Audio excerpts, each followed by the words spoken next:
Nyesha McCauley, and you're watching accesstv.org.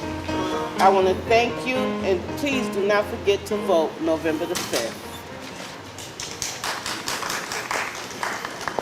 Now, the purpose of our forum is to hear from the Board of Ed candidates, to review the referendum questions, and to hear from the City of Hartford's taxpayers. That's why we have meetings like this, because we like to include the residents on what's going on in the City of Hartford. Tonight, moderators will be Melissa on this side, Elma Moore, and Marissa on this side. Say hello, ladies. Hello. Okay, now we're going to get to the questions for the candidates. And so, Melissa, I'm going to let you take over. I was just coming, Melissa's going to be the majority moderator. I came in just to translate if there was anybody Just to here. translate? Okay. To translate if anybody here That's did not cool, speak but, you the know, language. it's nice to just join in. And Absolutely. She asks a question, you ask a question. I like to ask You questions. know what I'm saying? Move along Yes. a little faster that way. We can do that. Okay, so are you guys ready? And each one of you guys will have 2 minutes to answer the question. So think, really hard about the answer, because it means a lot to the voters. Okay? Okay, so I'll ask the first question, and we'll just go down the aisle in order of response. If you need me to repeat the question by the time it gets to your turn, just ask me, and I'll be happy to do that. The first question is, the Hartford Public Schools have been recognized for its partnerships with charter schools. What are your thoughts on education reform and the role charter schools and the choice program in academic play in academic performance? So we'll begin with you, Michael, and time starts now. Well, to see the partnership, and I believe it should be a real partnership among those three entities, the neighborhood school, charter school, and the magnet school. I think they should work together in relation to educating the whole student. If we decide that those three schools are separate and will go on their own way, I think that we might be in trouble in terms of organizing and developing a unified approach to proper education. When we think of a charter school or a magnet school as being better than the neighborhood school, then I think we're going down the wrong path. Again, we have to organize this so that everyone is on the same page. And that goes with the teachers, the students, and primarily, or not so much primarily, but importantly, the parents in the neighborhood. If the parents are left out, then that's one leg of the triple we need, the triple triangle that we need for success. Thank you. Craig, your time starts now. Can you repeat the question, please? Absolutely. The Hartford Public Schools has been recognized for its partnerships with charter schools. What are your thoughts on education reform and the role charter schools and the choice program play in academic performance? And your time starts now. Well,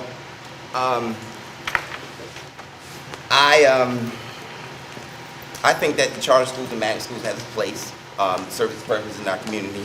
If we have failing neighborhood schools and we establish charter schools and magnet schools that are performing at a higher level, I don't necessarily think that's a bad thing. I think that we need to spend more time focusing on strengthening our neighborhood schools. And that is the primary function of the Hartford Board of Education. The magnet schools and charter schools, they are contributing to our overall test scores. So our test scores have improved. And I think that's a very good investment. I think a better investment would be to strengthen our neighborhood schools and to make sure that our low performing schools have a high parental participation with the governor's councils and the PTOs. That's what I think. Thank you. Beth? I think the system has some really tough challenges because we're under a mandate to desegregate. So charter schools and magnet schools have been exactly that, a tool with which we have complied to Sheff versus O'Neill, which again is a mandate to desegregate and not in and of itself an educational reform policy. So I think we need to remember with magnet and charter schools that they play a specific role. But what we also need to remember is that when we're talking about neighborhood schools, they are community institutions, not just educational institutions. They play a pivotal, absolutely critical role in answering and responding to the needs of a community. A magnet school and a charter school do not fill that role. So when we talk about magnet and charter schools, we understand their role in Sheff versus O'Neill, but what we need to pay far more attention to is the resources dedicated to having our neighborhood schools be successful, respond to the needs of the community, and understand that there are obstacles to learning, there are ways to engage family members, and that these resources need to be directed at the neighborhood schools. Without that, we're never going to succeed in Hartford Public Schools. Thank you. Robert? Could you just repeat the question? I wrote most of it Absolutely. down, I just want to No, be not able a to. problem. Hartford Public Schools has been recognized for its partnerships with charter schools. What are your thoughts on education reform and the role charter schools in the choice program play in academic performance? All right, so a couple of things. First of all, I'm Robert Cotto Jr. I'm currently a member of the Hartford Board of Education. I've been there since 2010 when I ran with the Working Families, and I actually just want to recognize Ms. Sharon Patterson-Stallings, who I ran with in 2009, almost won. So first of all, I just want to say, kind of take it back a step.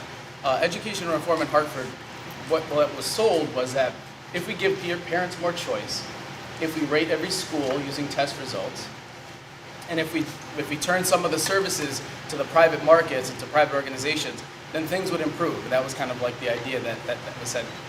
And what I found working over the years was that actually that wasn't all that happened. It didn't actually work out the way that people said it would. So for instance, the test results.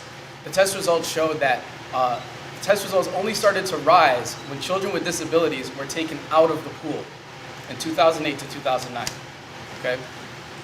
Jack Dougherty at Trinity College has written a paper recently that said school choice actually hasn't improved the test results in and of itself. Okay? So that's what kind of the evidence shows about that. Now, school choice though, I think people have decided in the community that they'd like to choose their schools and they'd like to have options. And I think we can respect that. So we have charter schools, neighborhood schools, magnet schools. Magnet schools are meant to integrate kids by race and ethnicity and socioeconomics. What a lot of people don't know is that charter schools also have a goal to do that as well. Charter schools also have a goal to do that as well, and include children with disabilities, and include bilingual children, and include children that are living in poverty. And many of the charter schools and magnet schools aren't doing that. And I think that's what my concern would be, is that when we move forward and look at these partnerships, that these schools take their fair share of these sort of children, because otherwise I don't think it's a fair partnership in what they're doing. Thank you, Robert. No problem, thank you. The next question. The creation of magnet schools has allowed the state and the city to address Sheff versus O'Neill, but has had a significant impact on neighborhood schools. How will you ensure that all Hartford children have access to a quality education? Michael, we'll start with you. Well, it's a tough question because what do we know about how to raise someone's education ability? And many times you think of that, teaching involves the teacher himself, a well-prepared teacher. We have to have a administration that is forward-looking and willing to change. You have to have a board of education that will be able to stop in their tracks and go back and start again if they see that things are not working. That has not in the past always been so. Primarily, people will use the term resources, pour more resources. There's no question that if you have resources, you will improve the students or the test scores or whatever you're looking for. But unless we make a concerted effort to raise the level of education and move ahead with these students, and staying still is not an option. They have to be improved. And when you look at scores that do not rise, something is not working.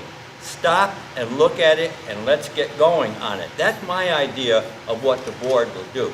Thank you, Michael. Yeah. Craig? What I would do to ensure that neighborhood children receive a quality education, really we have to look at leadership.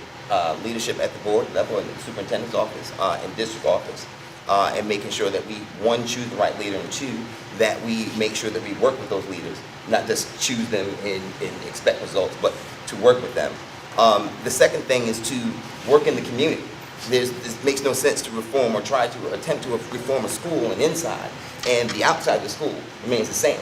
We have to serve the needs of the community. We have a high illiteracy rate in Hartford, in the neighborhoods, in neighborhood families. We have to address that, and we have to have a cooperative learning experience for entire families and communities. That's the best way to ensure that neighborhood kids are going to receive quality education. Because like you said, you can have more resources, but if you don't have the desire and the will to learn, you can have all the resources you want to pour into a situation, no one's going to take advantage of it. So we have to change a culture around the schools, the neighborhood culture, and we have to embrace education reform outside of the school in order to affect change inside the school. Thank you, Craig. Beth? I think this is both an acute and a chronic problem. On the acute side, I hear from parents all over the place who say, I can't get my kid into the school that I want to get them into. There's not enough spots for them in our neighborhood school. I know that personally because I can't get my kids into my neighborhood school, which is Noah Webster. They go to school in the South End. So on an acute side, we face a shortage of the fact that there's not enough spots for kids who want them at various schools.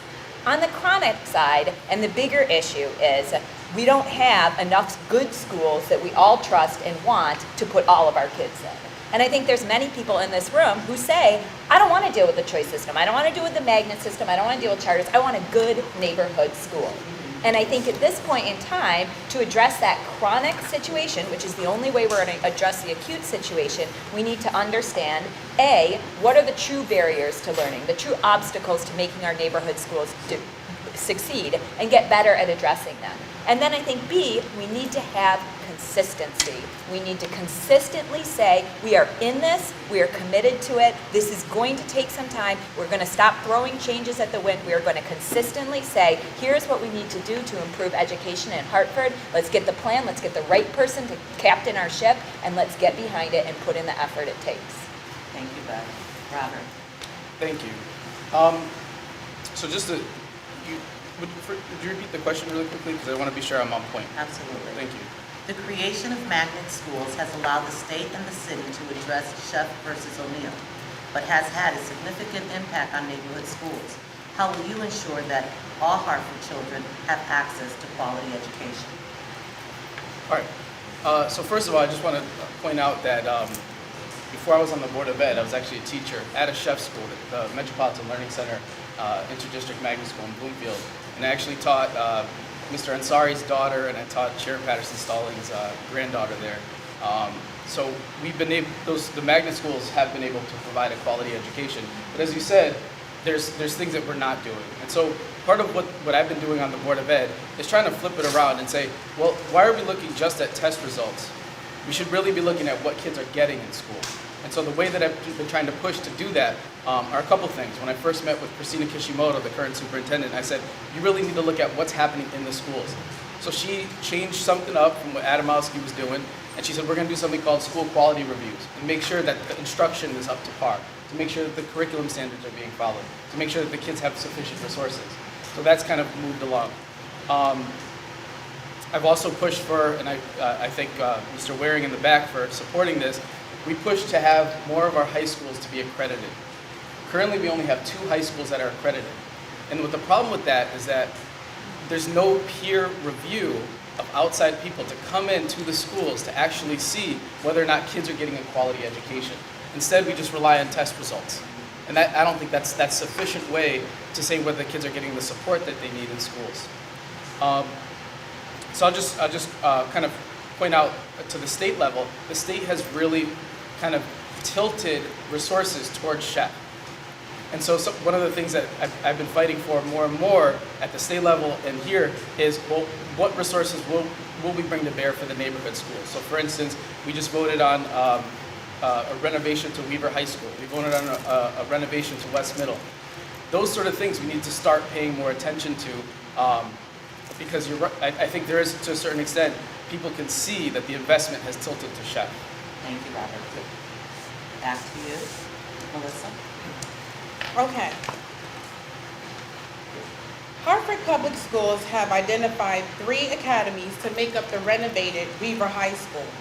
What are your thoughts on these academies, and what changes would you make, if any, and why? Well, not familiar with the Weaver 3 academies. I know there has been a lot of discussion about that in the paper that I think one went over to Barber Street School and became the news, or another one was a culinary school. And the point is, what are they learning? Now, are we going to educate people to be newspaper writers? Are we going to educate them to be cooks or chefs, and not educate them as to what is English, what is math, and what is how to write a good sentence? We have to work on the whole student. You cannot take an academy, call it a news academy or all the other ones that they put, and ignore the basics of what I consider education. A retired teacher, familiar with the students coming in. If you can't write, or if you can't read, or if you can't compute, then what are you going to do in the newspaper academy, or the chef, the culinary, or all the other ones?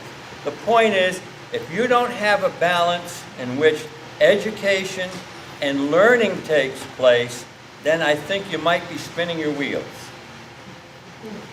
Thank you. Frank? In general, I don't have a strong opinion about the type of academies that are going into building, as long as Weaver remains a neighborhood school. Too many times our children are off at magnet schools and they're compacted out. And once you take away the neighborhood high school, there is really no place for our children to belong.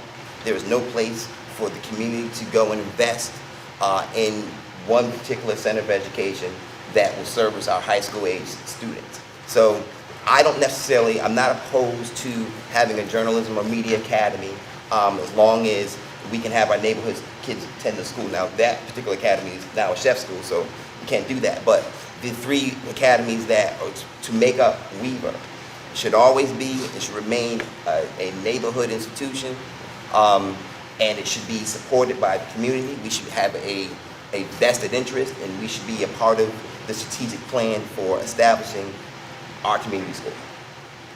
Thank you. Ed?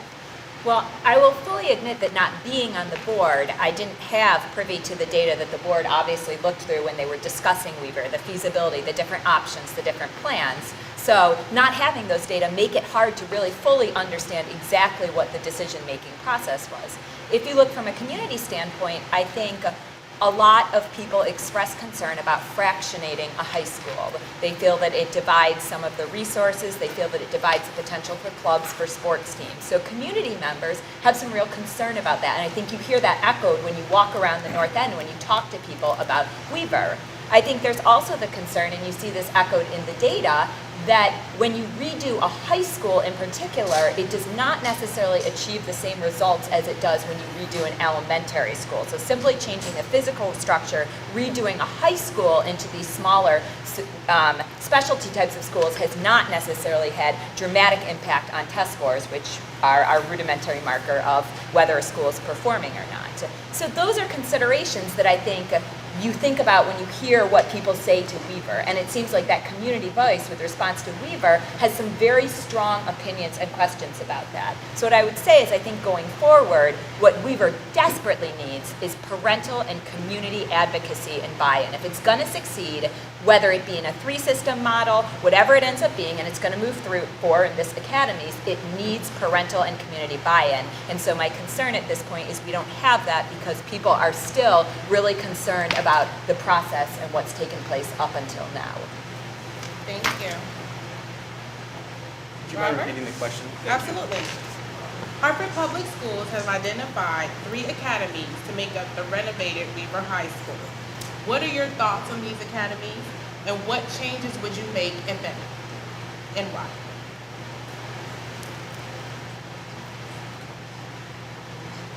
All right, so as many folks know, we're going to be renovating Weaver High School. I think it's a renovation is new, and it's going to be there'll be 3 academies to it.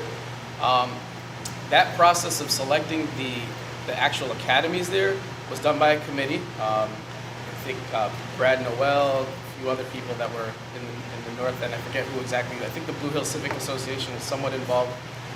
So the Board of Ed generally didn't have like a big role necessarily in choosing those schools. I think the bigger concern that I have was filling the school. So because we have all these other choice options, the original plan was to have 2,200 kids in there. And I asked the superintendent, I said, we need to do a demographic study because we don't even know if we're going to be able to fill that building. And lo and behold, we did a demographic study and it's only going to fit about 1,800 kids because so many other kids have left to other schools. So I think the big challenge is going to be to make something there that's attractive for people that want to be in the neighborhood and send their kids to that neighborhood school. The other aspect of it is going to be the resources to it. As Beth was saying earlier, because of student-based budgeting, you're going to have 3 schools there that have to divide up a pot of money. And what we found in Hartford High is that it doesn't always pay for the things that are needed. So for instance, at the Nursing Academy in Hartford High, they don't have enough money to pay to really develop that theme. So the theme's almost like kind of secondary and not necessarily relevant because there's not enough resources to build up that theme. So that my concern will be moving forward is how will we finance that school with student-based budgeting? How can we change it to make sure that it has a rich curriculum there?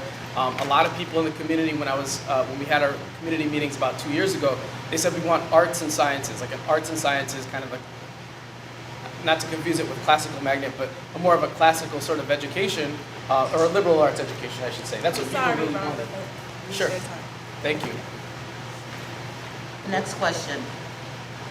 Achievement First recently came under fire for their suspension and expulsion rates of students at their Hartford school in the city. As a board member, what will you do to ensure that Achievement First does not suspend or expel students, particularly those in early grades? Well, the idea behind a suspension or any other penalty is to remove the student so that education can proceed with the rest of those who are, in a sense, behaving. Now, the suspension of students automatically or without thinking about it is not what you'd call the proper way of making sure that behavior is acceptable. We have to look at, again, to be prosaic, why are you suspending the students? You cannot suspend people blanket in a sense that what he did, he goes out for 5 days or 4 days. I was involved in the inside suspension program at Buckley High School. And what happened was that the students would be recycled, come back and forth. They were late, they came in, and there was no improvement in the behavior of many of them. So again, it is not an automatic, you're out for 4 days, or you're suspended, you're expelled. You have to take them, I believe, and it may be a hard thing, because who suspends? Not the teachers, it was the vice principal and the vice principal would have to take the, I think, case by case. Why was the student misbehaving, or what was the situation? To say that we won't suspend, or we'll make a positive effort, well, that's just saying, I don't know the answer. Thank you, Michael. All right. One of the things I would do is I would address the strategic plan. We want to revise that strategic plan and the overall suspension policy of the school to make sure that these suspensions are warranted. Second thing, I honestly visit a lot. I plan to visit the school quite a bit, actually, so I can see for myself what's going on. Other than that, I think a strong governance council, PTO, and community involvement in the schools to help the school understand the culture and subcultures these students are coming from. If the community environment of the student is different than the school environment, you're going to have conflict. For example, if this child feels that he has to protect himself outside of school, then that's his only recourse to resolve conflict. However, inside a school building, we have prescribed ways that we resolve our conflict. That is a cultural gap that we have to bridge. And we have to start to address that and address the culture of violence outside the school and as it comes inside the school. And if we do that, I think we can minimize the suspension rate. I think we can educate our children, make them better citizens, make them better students, and again, attack the problem in a holistic fashion instead of simply just deny our children education by suspending them from school. Thank you, Fred. Well, Beth.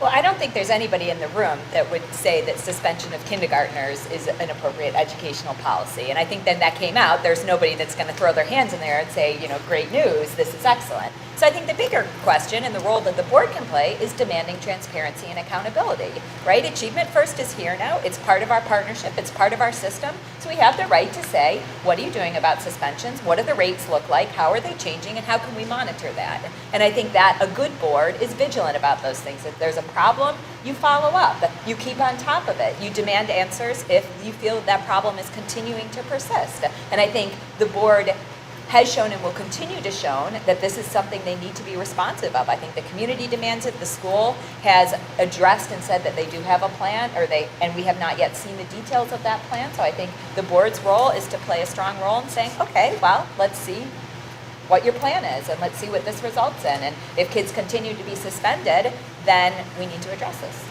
Thank you, Beth. Robert.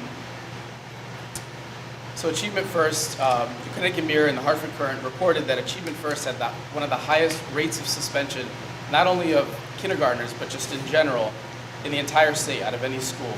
And also their chain of schools. So that's Achievement First in Bridgeport, Achievement First in New Haven. They all had very high suspension rates, particularly of kindergarten children. Now, the Achievement First is technically a nonprofit corporation, and they're considered their own Board of Ed. And the Hartford Board of Ed has gotten into, I wouldn't call it a partnership, I'd call it into like a relationship, I guess you could call it, in which Hartford pays Achievement First a per pupil amount, plus the use of Lewis Fox Middle School, to include their test results into our test results. So we essentially pay for test scores. Now, according to this memorandum of understanding, the contract that's there actually is no accountability besides that relationship. Okay? So what I pushed for when we were discussing this issue with Achievement First was that before Achievement First gets another school in Hartford, they need to clean up their act in terms of what they're doing in that school. This goes for all the schools, all of our Hartford schools, but the problem is that our Hartford schools, we can actually control what our administrators are doing.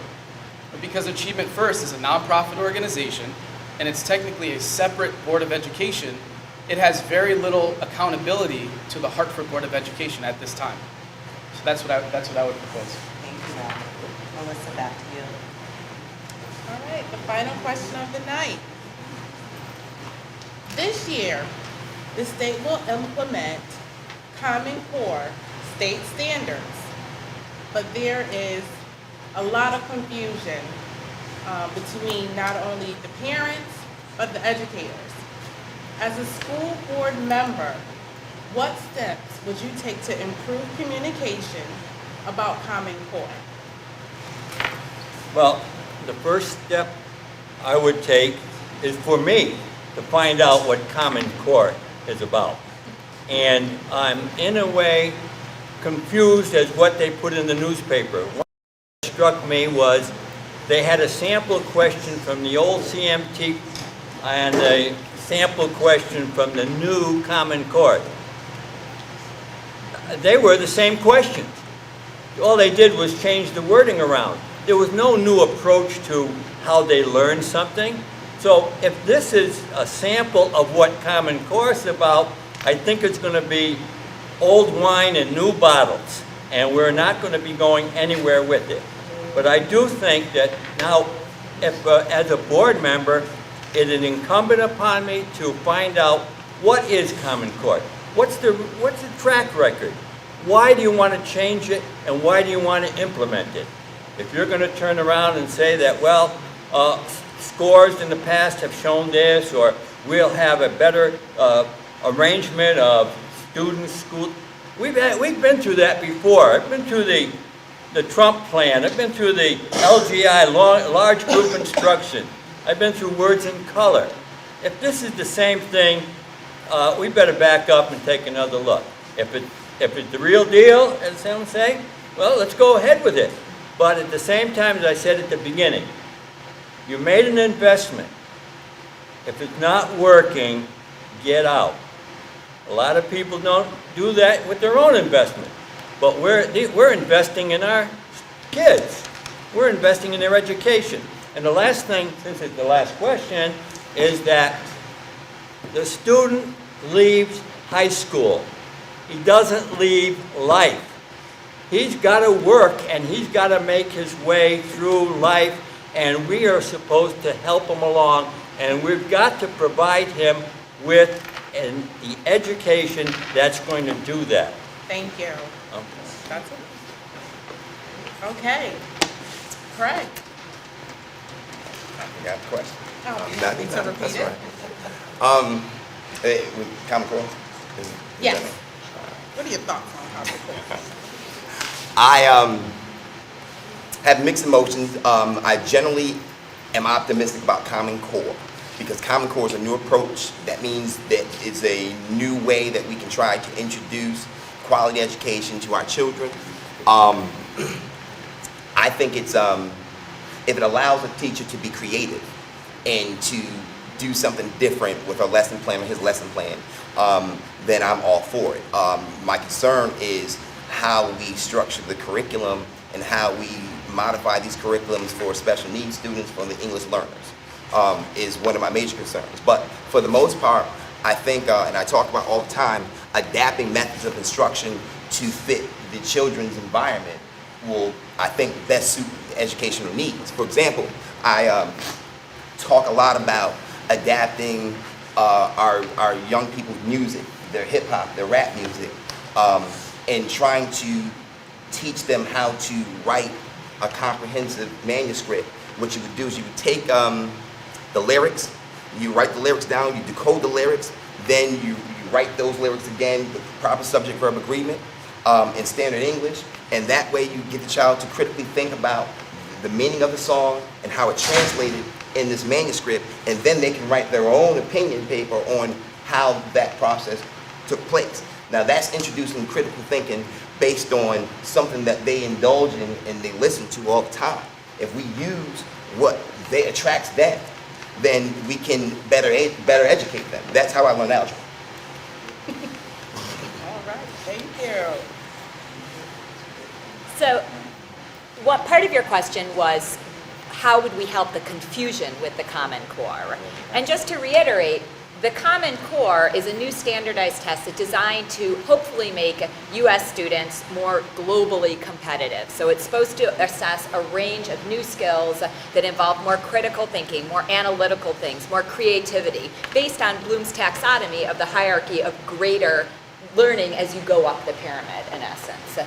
But here's the problem. Right now it's so confusing because it's confusing from the top down as well. First of all, we have standardized test fatigue, right? So people know a lot about the standardized test, but there's so many and the implementation has been so difficult that it's very confusing as to what actually this new standardized test is. But secondly, right now there's no established curriculum for the Common Core, for example. So you can slap a sticker on any textbook out there and call it Common Core approved, but it's not actually based on any one specific curriculum. Third, teachers are very confused. They're confused about implementing it, they're confused about teaching it, they're confused about what the expectations are. And fourth, and I think this is where, the big questions arise in terms of the overall confusion, is simply another standardized test going to really improve learning. And if you look at child psychologists, if you look at, for example, Howard Gardner, who believes in multiple intelligences, multiple ways that students learn, his criticism would be that there is no one standardized test with which to assess the way in which every child learns. So at the end of the day, the confusion not only becomes an implementation and communication in Hartford Public Schools, but this growing overall concern that perhaps just trying to fix education reform with standardized tests and having teachers teach to those tests is losing sight of the true goal, which is better educating our students. Thank you. Would you mind repeating the question, just so I'm clear? Thank you. This year, the state will implement Common Core state standards, but there is still confusion among parents as well as educators. As a school board member, what steps will you take to improve communication about Common Core?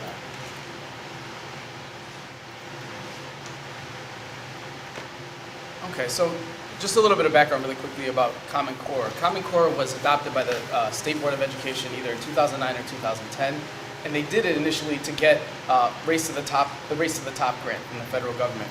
We never got the money, but we kept going with the standards, which is kind of, that's how these things tend to go. Common Core standards was really financed by the Bill and Melinda Gates Foundation outside of the federal government, and the Obama administration said, they kind of incentivized states to take on the Common Core standards. There's nothing dazzling about them. There's nothing like, I think it's a bit of a mystique. We've been told for the last 30 years that we're going to have new standards and better standards, and we still have, and Connecticut still has a fairly large disparities in achievement tests, but we still have high achievement overall. So it's kind of a bit of a mix. I think the big question for parents is they need to understand what it is, and they need to understand how their kids are going to get there, right? Because basically what the Common Core state standards is doing is they're taking not the easy and middle level questions that kids might get on the state test. They're taking the higher level questions on a test. And so I think the question for us is, how are we going to get kids to get there? Because you're already hearing from teachers, how are we going to bridge or how are we going to scaffold kids to get from here to there, right? When it's very difficult to kind of teach basic knowledge and basic comprehension information, how are we going to get them there? And I think that's the key, because people can say they can put whatever standards they want, but it's what support you have for kids to get there. That's the critical feature of the school system. And I think I don't think it's fair to go to Martin Luther King and say, here's these new standards, this is what's going to make that school better. No, it's not. Investment in that school is going to make that school better, and that's what's actually going to help the kids out in that school, rather than leaving it to fall apart and leaving it to kind of, like I said, fall apart and not get the support that other schools around it might be getting. So I think that's the clear thing, and perhaps we need to have. Thank you. Oh, that was great, guys. Yes. Good.